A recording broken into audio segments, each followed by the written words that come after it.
The wool and carpet industry in western Rajasthan, particularly in Bikaner, is reeling under pressure after the US government imposed a 50% tariff on Indian imports.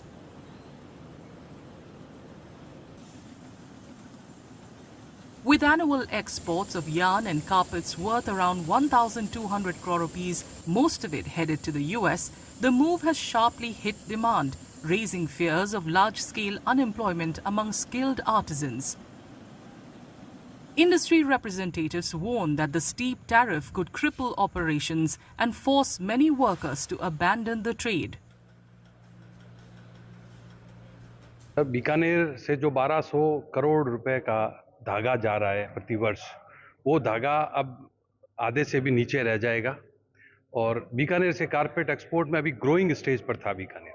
तो करीब करीब हम लोग 500 करोड़ रुपए के आसपास export कर पा रहे थे, जो इस टैरिफ की वजह से हम 50% से नीचे जाएंगे। फिगर्स ऊपर नीचे होते रहता है, व्यापार का पार्ट है, लेकिन जिस तरीके से और जिस इंटेंशन से, जिस मानसिकता से टैरिफ लगाया गया है, हम उसका पुरजोर विरोध करते हैं। विरोध इसलिए नहीं करते कि सिर्फ हमारा टर्नओवर कम हुआ है, विरोध की वजह है कि इस टर्नओवर की वजह से एक स्किल थी, अगर इस तरह से होगा तो हमारे देश की स्किल, हमारा कुशल श्रमिक हमसे दूर हो जाएगा और सबसे बड़ा नुकसान होगा ग्रामीण अर्थव्यवस्था का। To counter the crisis, the Central Wool Development Board and the Ministry of Textiles are exploring new markets and extending policy support to the industry. उस इम्पैक्ट से लड़ने के लिए, उस इम्पैक्ट को मिटिगेट करने के लिए अभी मिनिस्ट्री, हमारा मंत्रालय जो है सब स्टेक होल्डरों से बात कर रहा है, इंडस्ट्री से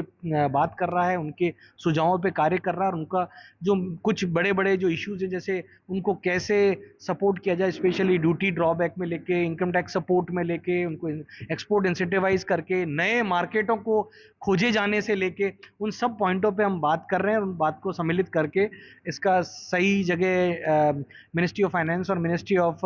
कॉमर्स तक ये बात को पहुंचाई जाएगी ताकि इन इश्यूज को कैसे करके मिटिगेट किया जाए। Bikaner, a historic center of wool production since the 19th century, is believed to supply nearly 70% of the country's yarn. As the impact of the US tariff unfolds, industry leaders and government bodies are racing against time to protect jobs, preserve traditional skills, and ensure the survival of these industries.